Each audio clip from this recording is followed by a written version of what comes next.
Здравейте хора, аз съм Вивиана Новодингелева. Абонирайте се и харесайте видеото, което сега ще направим.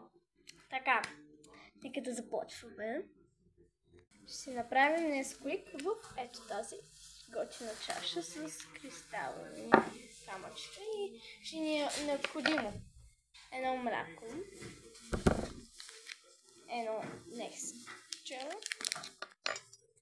една чашка и една лъжичка. Хайде да започваме. Така, взимаме чашата, слагаме тук.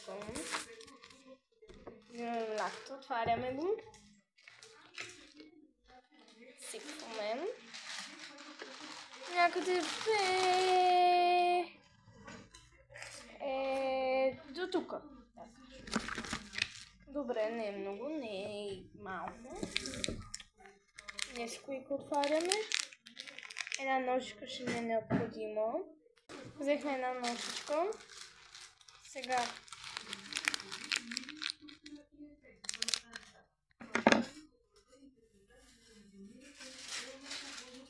съсипваме.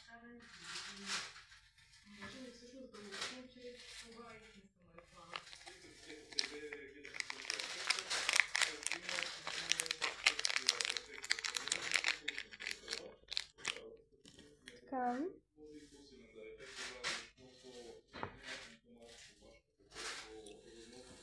Вкусно. Сега за тази лъжичка е да я разбъркаме. Много добре се получава.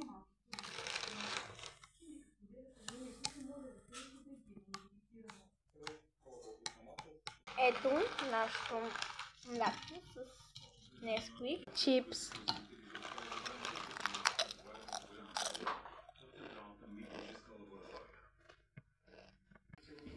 Това е залепено. Сега сложим така и да пробваме. Така, нека да пробваме. 3, 2, 1.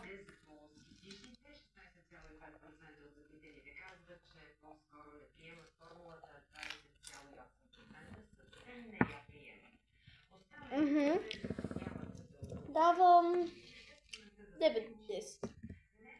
Да. Това беше от мен. Чао! Харесайте видеото!